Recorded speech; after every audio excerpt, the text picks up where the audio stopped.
Welcome to my channel SPB English club.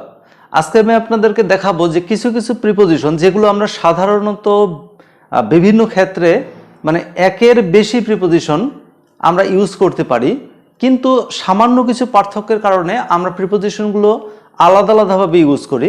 অর্থাৎ আমি বোঝাতে চাচ্ছি যে একই রকম সিচুয়েশনে যদি একাধিক প্রিপোজিশন ইউজ করা যায় তাহলে সেই ক্ষেত্রে আমরা ঠিক কোন প্রিপোজিশনটা কোন ধরনের সিচুয়েশনে ইউজ করব, এই বিষয়টি নিয়ে আজকে আমি আলোচনা করব আপনাদের সাথে। তার আগে একটি কথা, যে আমার ভিডিওগুলি যদি আপনাদের ভালো লেগে থাকে তাহলে অবশ্যই লাইক দেবেন, কমেন্ট করবেন এবং ভিডিওগুলি শেয়ার করবেন। সেই সাথে আমার চ্যানেলটি সাবস্ক্রাইব করে বেল আইকনটি অন করে রাখবেন। তাহলে চলেন শুরু করে ফেলে আজকের আলোচনা বিভিন্ন প্রিপোজিশনের পার্থক্য নিয়ে। দেখেন, আমি লিখে রেখেছি যে অ্যাট এবং ইন স্থান বা সময় বোঝাতে আমরা সাধারণত এই প্রিপোজিশনগুলোকে ইউজ করে থাকি। এখন কথা হলো যে স্থান বা সময় এগুলোর পূর্বে কি সবসময় আমি যে কোনো একটা অর্থাৎ এট অথবা ইন যে কোনো একটা নিলেই কি হবে? উত্তর হচ্ছে না, হবে না। আপনাদেরকে মনে রাখতে হবে যে সাধারণভাবে এট এর ব্যবহার হয় ছোটগুলির পূর্বে, অর্থাৎ ছোট স্থান বা ছোট সময় এগুলির পূর্বে সাধারণত এট বসে, এবং বড় স্থান এবং বড় সময় এগুলোর পূর্বে সাধারণত ইন বসে। এখন আপনারা আগে একটু লক্ষ্য করেন যে এই যে উদাহরণগুলো আমি লিখে রেখেছি, হি লিভস এট রমনা, এখানে দেখেন এই যে রমনা এটি একটি স্থান বোঝাচ্ছে নিশ্চিতভাবেই, এবং এটি ছোট স্থান।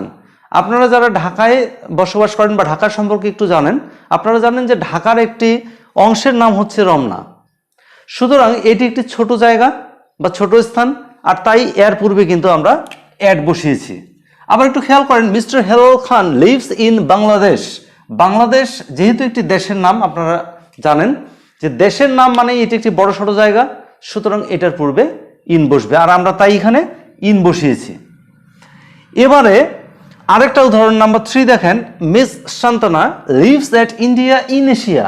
এবারে আপনাদের একটি প্রশ্ন হতেই পারে যে ইন্ডিয়া এটি তো একটি বড় স্থান, কারণ ইন্ডিয়া বা ভারত এটি একটি দেশের নাম এবং এটি আমাদের বাংলাদেশের চেয়ে বহুগুণে বড়, তাহলে এটার পূর্বে কেন অ্যাট বসলো? এখানে একটি কথা স্মরণ রাখবেন যে যদি একটা সেন্টেন্সে একই সাথে একাধিক স্থানের কথা উল্লেখ থাকে সেই ক্ষেত্রে মনে রাখতে হবে যে অপেক্ষাকৃত ছোট যেটি, অপেক্ষাকৃত ছোট অর্থাৎ হয়তোবা দুটিই বড় অথবা দুটিই ছোট, সেক্ষেত্রে অপেক্ষাকৃত ছোট যেটি সেটির পূর্বে আপনাকে অ্যাট ইউজ করতে হবে, অপেক্ষাকৃত বড় যেটি সেটির পূর্বে আপনাকে ইন ইউজ করতে হবে। এবার খেয়াল করে দেখেন যে ইন্ডিয়া এটি বড় জায়গা নিঃসন্দেহে, কিন্তু এশিয়া যেহেতু একটি মহাদেশের নাম, ইন্ডিয়ার থেকে এশিয়া আরও বড় একটি অংশ, সুতরাং এশিয়ার পূর্বে আমরা ইন ব্যবহার করেছি। আর ইন্ডিয়া যেহেতু অপেক্ষাকৃত ছোট জায়গা, এটার পূর্বে আমরা অ্যাট ইউজ করেছি। তাহলে এই পর্যন্ত আপনারা বুঝলেন যে ছোট জায়গা বা ছোট স্থানের পূর্বে আমরা অ্যাট ইউজ করি এবং অপেক্ষাকৃত বড় জায়গা বা বড় স্থানের পূর্বে আমরা ইন ইউজ করি। এখন একটি প্রশ্ন এসে যায় যে যদি কোনো কিছুর উল্লেখ না থাকে, অর্থাৎ আমরা যদি না জানি বা না বুঝতে পারি যে ঠিক কোনটাকে ছোট বলবো কোনটাকে বড় বলবো, সেই ক্ষেত্রে আমি একটা কথা আপনাদেরকে মনে রাখতে বলবো, ডিস্ট্রিক্ট বা জেলা এটার ছোট যদি হয় তাহলে সেটাকে ছোট স্থান হিসাবে ভাবতে হবে। ডিস্ট্রিক্ট বা জেলা থেকে শুরু করে বড়গুলিকে আমরা বড় স্থান হিসাবে ভাবব, অর্থাৎ একটি জেলার নাম সেটি বড় জায়গা হিসাবে গণ্য হবে, আর জেলার চেয়ে ছোট অর্থাৎ উপজেলা অথবা কোনো একটি শহর এই জাতীয় জিনিসগুলো ছোট জায়গা হিসাবে গণ্য হবে। তবে মনে রাখবেন এই যে বক্সের মধ্যে আপনারা দেখতে পাচ্ছেন, একটু খেয়াল করে দেখেন, যদি কোনো শহর বা জায়গার নাম উল্লেখ করা না থাকে, উল্লেখ করা কেন বলছি, দেখেন এখানে রমনা জায়গার নাম উল্লেখ করা আছে, বাংলাদেশ, ইন্ডিয়া, এশিয়া জায়গার নাম উল্লেখ করা আছে। ডান পাশের সেন্টেন্সটা খেয়াল করেন, মোহন লিভস ইন আ ভিলেজ, এখানে গ্রামে বাস করে বুঝিয়েছি, কিন্তু কোন গ্রামে সেই গ্রামের নামটি কিন্তু দেয়া নেই।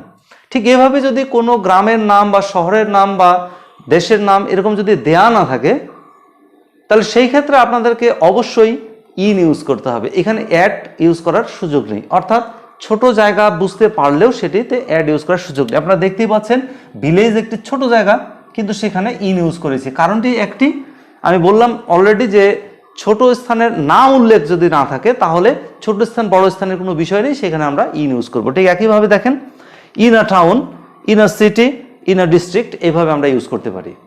এখন আরেকটি কথা বলবো যে সময়, সময়ের ক্ষেত্রে সেম বিষয়, যে আমরা যদি ছোট সময় দেখি, যে দেখুন 10 o'clock, 10 o'clock মানে 10টার সময়, তাহলে 10টা যে কোনো একটি সময়, কিন্তু সেটি ছোট সময়, সুতরাং এটার পূর্বে আমরা কিন্তু অ্যাট বসিয়েছি। এখানে আরও একটি কথা আপনারা মনে রাখতে পারেন, যে যেগুলো নির্দিষ্ট সময়, নির্দিষ্ট ফিক্সড, একটি দিনের নির্দিষ্ট কোনো সময় বা ফিক্সড কোনো টাইম, যদি সেটি এরকম হয়, এই যে 10টা, 11টা, 12টা, এরকম 11:30, 12:30, তাহলে এইসব ক্ষেত্রে আমরা সাধারণত অ্যাড ইউজ করি। কিন্তু বড় সময়ের ক্ষেত্রে আমরা ইন ইউজ করি। কেন? দেখেন যে এখানে 2020 যেটি একটি বছরের নাম বোঝাচ্ছে, এটি একটি ইয়ার, নিঃসন্দেহে এটি একটি বড় সময়। এই ক্ষেত্রেও আমি বলবো যে একদিন বা একদিন থেকে শুরু করে তার চেয়ে বড়, সেগুলোকে আমরা বড় সময় হিসাবে চিন্তা করি, আর একদিনের নির্দিষ্ট কিছু সময়গুলোকে আমরা ছোট সময় হিসাবে গণ্য করি। এখন দেখেন, এই যে বড় সময় ছোট সময় নিয়ে কথা বললাম, আপনারা মনে রাখবেন যে নির্দিষ্ট সময়ের ক্ষেত্রে অ্যাট বসে, অনির্দিষ্ট সময় হলে ইন বসে। এবারে নাম্বার 6 এবং 7 এই দুটি বাক্য দেখেন, now he is in the office, now he is at the office. এই দুটো সেন্টেন্সেই আপাত দৃষ্টিতে আপনাদের কাছে একই মনে হলো। দেখেন, একবার ইন ব্যবহার করেছি, একবার অ্যাট ব্যবহার করেছি। এই দুটোর মধ্যে কি কোনো পার্থক্য আছে? আমি বলবো অবশ্যই পার্থক্য আছে। কি পার্থক্য? আপনারা মনে রাখবেন যে যদি কোনো ব্যক্তি স্বাভাবিক উদ্দেশ্যের জন্য কোনো একটি অবস্থানে থাকে, তাহলে সেটার ক্ষেত্রে কিন্তু অ্যাট বসবে। স্বাভাবিক অবস্থান বলতে আমি বোঝাতে চাই যে তিনি ওই স্থানের কোনো একজন কর্মচারী বা কর্মকর্তা, অর্থাৎ সেখানকার তিনি একজন স্টাফ, সুতরাং তার কর্মক্ষেত্র সেটি, সুতরাং তার সেখানে থাকাটাই স্বাভাবিক কথা। ধরা যাক আমি যদি একজন টিচার হই, তাহলে স্কুল, কলেজ অথবা ইউনিভার্সিটি এগুলো হচ্ছে আমার থাকার সম্ভাব্য স্থান, এগুলোতে থাকাটা আমার খুবই স্বাভাবিক কথা। একজন স্টুডেন্টের স্কুলে অবস্থান করা বা কলেজে অবস্থান করা সেটি খুবই স্বাভাবিক একটি ঘটনা। কিন্তু দেখেন, একজন অভিভাবক তার স্কুলে বা কলেজে অবস্থান করাটা কোনো স্বাভাবিক ঘটনা নয়। হয়তো তিনি তার সন্তানের খোঁজ খবর নেওয়ার জন্য তিনি সেই প্রতিষ্ঠানে গেছেন, সেরকমটি বোঝাতে আমরা সাধারণত সেখানে ইন ইউজ করি। অর্থাৎ সংক্ষেপে বললে এরকম দাঁড়ায় যে স্বাভাবিক উদ্দেশ্যে অবস্থান এটা বোঝাতে আমরা অ্যাড ইউজ করি, আর অস্বাভাবিক উদ্দেশ্যে, অর্থাৎ অস্বাভাবিক উদ্দেশ্য বলতে আমি বোঝাতে চাচ্ছি যে ওটা আপনার ঠিক কাজ নয়, কিন্তু কোনো কারণে আপনি সেখানে গেছেন ওই সময়ের জন্য মাত্র বা কিছু সময়ের জন্য, এরকম বোঝাতে আমরা সাধারণত ইন ইউজ করি। এবার এই বাক্যটাতে now he is in the office, কথাটার অর্থ হলো তিনি এখন অফিসে আছেন, তার মানে he is not the staff of this office. আর he is at the office কথাটা বলতে বোঝায় যে তিনি অফিসে আছেন, এবং অবশ্যই he is a staff of this office. এবার দেখেন যে বাই এবং উইথ এই দুটারই মিনিং হচ্ছে দ্বারা, অর্থাৎ কোনো কিছুর দ্বারা, এটা বোঝাতে আমরা সাধারণত বাই বা উইথ ইউজ করি। তবে এই ক্ষেত্রে আপনাদেরকে মনে রাখতে হবে যে বাই আর উইথের পার্থক্যটা কোথায়, মানে কখন আমরা সেটা ইউজ করব। আমি সেন্টেন্সগুলি লিখেছি, the snake was killed by Babu, এখানে দেখেন আমরা বাই ইউজ করেছি, অথচ একই রকমের sentence the snake was killed এখানে বলেছি উইথ আ স্টিক। তাহলে পার্থক্যটা নিশ্চয়ই আপনারা ধরতে পারছেন যে বাবু এখানে একজন ব্যক্তির নাম, ব্যক্তির দ্বারা বোঝাতে বাই ইউজ করতে হয়, আর ব্যক্তি না হলে পরে সাধারণত উইথ ইউজ করি, অর্থাৎ কোনো বস্তুর দ্বারা বোঝাতে সাধারণত আমরা উইথ ইউজ করি। তাহলে আমরা মনে রাখবো যে ডুয়ার অর্থাৎ কাজটি যিনি করছেন তার ক্ষেত্রে আমরা বাই ইউজ করব, আর ইনস্ট্রুমেন্ট অর্থাৎ যার দ্বারা, অর্থাৎ যে বস্তুটির দ্বারা কাজটি করা হচ্ছে সেই ক্ষেত্রে আমরা উইথ ইউজ করি। তাহলে সিম্পলি বাই এবং উইথের ইউজটা এরকম। এবার দেখেন যে বিসাইড এবং বিসাইডস এই দুটির পার্থক্য কি? এখানে নিশ্চিতভাবে অনেক বড় পার্থক্য আছে। বিসাইডের বাংলা অর্থ হচ্ছে পাশে, অর্থাৎ পাশে বলতে সাইডে, যেটা আমরা বুঝাই অবস্থানগত দিক থেকে পাশে। আর বিসাইডস এটির বাংলা অর্থ হচ্ছে অধিকন্তু বা আরো। এদের মধ্যে আরো পার্থক্য আছে, সেটি হলো বিসাইড একটি প্রেপোজিশন, কিন্তু বিসাইডস প্রেপোজিশন নয়, এটি কিন্তু অ্যাডভার্ব, অর্থাৎ এটি অলসো বা মোরওভার এরকম অর্থ দেয়। এবার নিচের সেন্টেন্সগুলো লক্ষ্য করলে আপনারা দেখতে পাবেন, please sit beside or by me, এই জায়গাটা খেয়াল করেন যে বিসাইড বা বাই দেয়া হয়েছে। আমি বোঝাতে চাচ্ছি যে আমার পাশে বসেন বা আমার পাশে বসো, তাহলে আমার পাশে বলতে অবস্থানগত দিক থেকে আমার কাছে বা পাশে, সেজন্যই কিন্তু আমরা বিসাইড বা বাই ইউজ করেছি। বিসাইডের জায়গাতে বাই ইউজ করা যায়। আর এইটি দেখেন, I have an English grammar book besides this book, এখানে বিসাইডস ইউজ করা হয়েছে, যার বাংলা অর্থ আমি বলেছি অধিকন্তু বা আরও, অর্থাৎ বোঝাতে চেয়েছি এই বইটির পাশাপাশি আমার আরও একটি ইংলিশ গ্রামার বই রয়েছে, অর্থাৎ এই বইটি তো আমার রয়েছেই, তার পাশে বা তার সাথে আরও আমার একটি ইংলিশ গ্রামার বই রয়েছে। তো আমাদের তাহলে বিসাইড এবং বিসাইডস ব্যবহারে অবশ্যই কেয়ারফুল হতে হবে, যেহেতু মাত্র একটি এস থাকা না থাকার পার্থক্য। এবার দেখেন যে বিটুইন এবং এমাং এই দুটি একই অর্থে ব্যবহৃত হয়, দুটির অর্থ হচ্ছে মধ্যে, এটা বোঝাতে আমরা সাধারণত বিটুইন এবং এমাং ইউজ করি। তবে এখানে পার্থক্যটা কোথায়, যে মনে রাখবেন যে দুইয়ের মধ্যে বোঝাতে দুইয়ের মধ্যে বোঝাতে বিটুইন, এবং দুইয়ের বেশি বা ততোধিক যাকে আমরা বলছি সেটি 3 থেকে শুরু করে যে কোনো সংখ্যা হতে পারে, সেই ক্ষেত্রে আমরা সাধারণত এমাং ইউজ করি। আরেকটি কথা হলো যদি অনির্দিষ্ট সংখ্যা হয়, অর্থাৎ আমরা জানি না ঠিক কত, তাহলে সেই ক্ষেত্রেও কিন্তু আমরা এমাং ইউজ করি। এখানে সেন্টেন্সগুলিতে দেখেন divide the mangoes between the two sisters, যেহেতু টু বলা হয়েছে দুইজন বোনের মধ্যে, সেই জন্য বিটুইন ইউজ করা হয়েছে।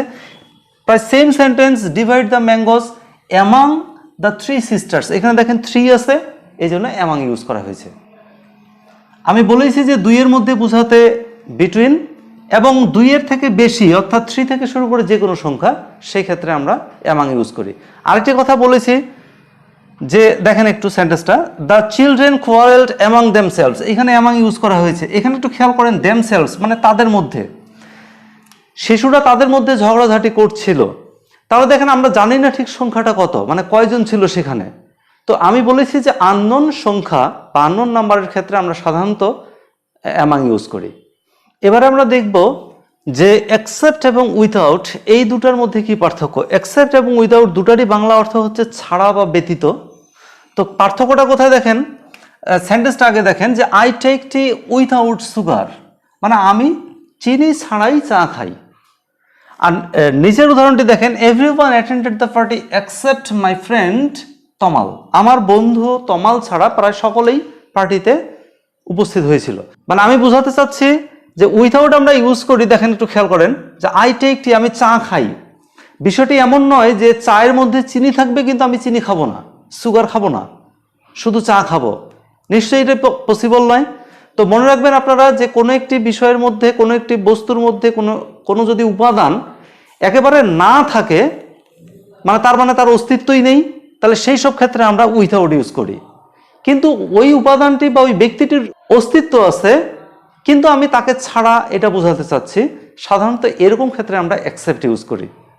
দেখেন তমাল নামে আমার একজন বন্ধু আছে নিশ্চিতভাবেই, কিন্তু জাস্ট ওই জায়গাটাতে সে অনুপস্থিত ছিল, এই জন্য আমি এখানে কিন্তু উইথাউট না লিখে অ্যাকসেপ্ট ইউজ করেছি। তার মানে খুবই সংক্ষেপে মনে রাখবো আমরা যে অস্তিত্বই নাই এরকম ক্ষেত্রে আমরা সাধারণত উইথাউট ইউজ করি। অস্তিত্ব আছে, জাস্ট কিছু সময়ের জন্য অনুপস্থিত, এটা বোঝাতে আমরা সাধারণত অ্যাকসেপ্ট ইউজ করি। এবারে আমরা সিন্স, ফর এবং ফ্রম এই তিনটি সময় বোঝাতে ব্যবহার হয় ঠিকই, কিন্তু এদের মধ্যে কি পার্থক্য আছে সেটা দেখে নেব। সেন্টেন্সগুলি দেখেন আগে, he has been reading a novel since morning, এখানে সিন্স ইউজ করেছি। এর কারণটি হচ্ছে নির্দিষ্ট সময় বোঝাতে আমরা সাধারণত সিন্স ইউজ করি। নির্দিষ্ট সময় বলতে বুঝতেই পারছেন, মর্নিং একটি দিনের নির্দিষ্ট একটি ভাগকে আমরা মর্নিং বা সকাল বলে থাকি, সুতরাং সেটি বোঝাতে আমরা সিন্স ইউজ করেছি। আর পরের সেন্টেন্সটি, it has been raining for 3 days, অনির্দিষ্ট সময় বোঝাতে আমরা সাধারণত ফর ইউজ করি। 3 days এখানে একটি অনির্দিষ্ট সময়, আমরা জানি না ঠিক কোন 3 দিন, তাই আমরা এখানে ফর ইউজ করেছি। আরও একটি বিষয় মনে রাখতে হবে যে টেন্সের একটি ব্যাপার আছে এখানে। সাধারণত আমরা পারফেক্ট এবং পারফেক্ট কন্টিনিউয়াস টেন্সগুলিতে সিন্স এবং ফরের ব্যবহার করে থাকি, সেখানে কিন্তু ফ্রম ইউজ করা যায় না। এই জন্য দেখেন এই উপরের দুইটি সেন্টেন্স ছিল পারফেক্ট কন্টিনিউয়াস টেন্স, আর হ্যাড বিন এখানে এটা পারফেক্ট টেন্স রয়েছে, এখানেও কিন্তু আমরা ফর ইউজ করেছি। এখানে অবশ্য সিন্সও ইউজ করা যাবে যদি নির্দিষ্ট সময় হতো। কিন্তু নিচের সেন্টেন্সটি খেয়াল করেন, we generally started learning English from our childhood, এখানে ফ্রম ইউজ করেছি, সিন্সও ইউজ করিনি, ফরও ইউজ করিনি, কিন্তু এটাও তো সময়। তাহলে মনে রাখতে হবে যে এখানকার টেন্সটা দেখেন আপনারা, স্টার্টেড এটাই আমাকে বলে দিচ্ছে যে এটি পাস্ট সিম্পল বা পাস্ট ইনডেফিনিট টেন্স। আমি বলেছি পারফেক্ট বা পারফেক্ট কন্টিনিউয়াস টেন্স হলে সিন্স বা ফরের ব্যবহার হয়, বাকি টেন্সগুলিতে যদি সময়ের উল্লেখ আমরা করতে চাই তাহলে ফ্রম ইউজ করতে হবে। সর্বশেষ আমরা দেখব ইন আর উইথিন এই দুটাই মধ্যে বা নির্দিষ্ট সীমার মধ্যে বোঝাতে আমরা ব্যবহার করি, তাহলে এদের পার্থক্য কোথায়? দুটি সেন্টেন্স আপনারা দেখেন, my mother will come back in a month, আর পরের সেন্টেন্সে লিখেছি I will finish the work within a month. পার্থক্য কোথায়? ইন আ মান্থ বলতে বোঝাচ্ছে যে 1 মাসের মধ্যে, তার মানে 1 মাসের শেষের দিকে। 1 মাস বলতে যদি আমরা 30 ডেজ ধরে থাকি বা 30 দিন ধরে থাকি, তাহলে 30 দিনের মধ্যে বলতে ঠিক 30 দিনের শেষ সময়টিতে বা মাসের শেষ সময়টিতে, এরকম বোঝাতে আমরা সাধারণত ইন ইউজ করি। কিন্তু উইথিনটা হচ্ছে নির্দিষ্ট সীমার মধ্যেই জোরালোভাবে বোঝাবে, অর্থাৎ নির্দিষ্ট সেই সময়সীমা কোনো অবস্থাতেই পার করা যাবে না, এরকম বোঝাবে। তাহলে নিচের সেন্টেন্সের অর্থ দ্বারা এরকম যে আমি 1 মাসের মধ্যে কাজটি শেষ করব বলতে আমি এটা বোঝাচ্ছি যে 1 মাস কোনো অবস্থাতেই পার হবে না, তার যতটা আগে সম্ভব আমি কাজটি শেষ করে দেব। তাহলে আপনারা দেখলেন যে কিছু কিছু প্রিপোজিশন যেগুলো আমরা সাধারণত বিভিন্ন জায়গায় একই রকম অর্থে বা একই রকম সিচুয়েশনে ব্যবহার করতে পারি, এরকম প্রিপোজিশনগুলো বা এরকম ওয়ার্ডগুলোর মধ্যে অ্যাকচুয়ালি ডিফারেন্সটা কোথায় বা পার্থক্যটা কোথায় বা কোন সিচুয়েশনে ঠিক কোনটা ইউজ করা উচিত, আমরা সেগুলো আজকে শেখার চেষ্টা করলাম। প্রিপোজিশনের এর আগের ক্লাসে আমি আপনাদেরকে প্রিপোজিশনের সাধারণ ইউজগুলো দেখানোর চেষ্টা করেছি। প্রিপোজিশন ভালো করে শিখতে চাইলে বা জানতে চাইলে বা এর ব্যবহার সঠিকভাবে করতে চাইলে আপনাদেরকে অবশ্যই এগুলোর পাশাপাশি অ্যাপ্রোপ্রিয়েট প্রিপোজিশন এবং সেই সাথে নির্দিষ্ট নির্দিষ্ট অর্থাৎ এট কোথায় কোথায় বসে, ইন কোথায় কোথায় বসে, অন কোথায় কোথায় বসে, বা সিন্স কোথায় কোথায় বসে, ফর কোথায় কোথায় বসে, এরকম প্রত্যেকটি প্রিপোজিশনের আলাদা আলাদা যেসব চারিত্রিক বৈশিষ্ট্য রয়েছে বা নিজ নিজ সিচুয়েশন ভেদে সেই প্রিপোজিশনটাকে আমরা ইউজ করতে পারি, এটা ব্যবহার আপনাদেরকে আলাদা করে পড়তে হবে। এবং যেটা বলতে চাইলাম যে অ্যাপ্রোপ্রিয়েট প্রিপোজিশন সবচেয়ে গুরুত্বপূর্ণ একটি অংশ আমি মনে করি, কারণ হচ্ছে অ্যাপ্রোপ্রিয়েট প্রিপোজিশন বলতে আমরা বোঝাই নির্দিষ্ট শব্দের সাথে নির্দিষ্ট ওই একটি প্রিপোজিশনই বা দুটি প্রিপোজিশনই বসে এবং সেই ক্ষেত্রে অর্থটাও নির্দিষ্ট হয়ে যায়, সুতরাং সেটি খুব গুরুত্বপূর্ণ। আর সেজন্য আমার পরামর্শ হচ্ছে আমরা প্রিপোজিশন ভালো করে জানতে চাইলে আমার সেই জেনারেলি প্রিপোজিশন কীভাবে ইউজ হয়, আজকের যে আলোচনা যে প্রিপোজিশনের পার্থক্যটি কী এবং সেই সাথে অ্যাপ্রোপ্রিয়েট প্রিপোজিশন, এই অংশগুলি আপনাদেরকে ভালো করে পড়তে হবে। আজকের ক্লাস এই পর্যন্তই, আগামী ক্লাস পর্যন্ত নিশ্চয়ই আপনারা ভালো থাকবেন এবং আমার ভিডিওগুলি আপনাদের ভালো লেগে থাকলে অবশ্যই আপনারা লাইক দেবেন, কমেন্ট করবেন এবং ভিডিওগুলি শেয়ার করবেন। সেই সাথে অবশ্যই আমার চ্যানেলটি সাবস্ক্রাইব করে বেল আইকনটি অন করে রাখবেন যাতে করে আপনারা আপডেটগুলি মিস না করেন। Thank you.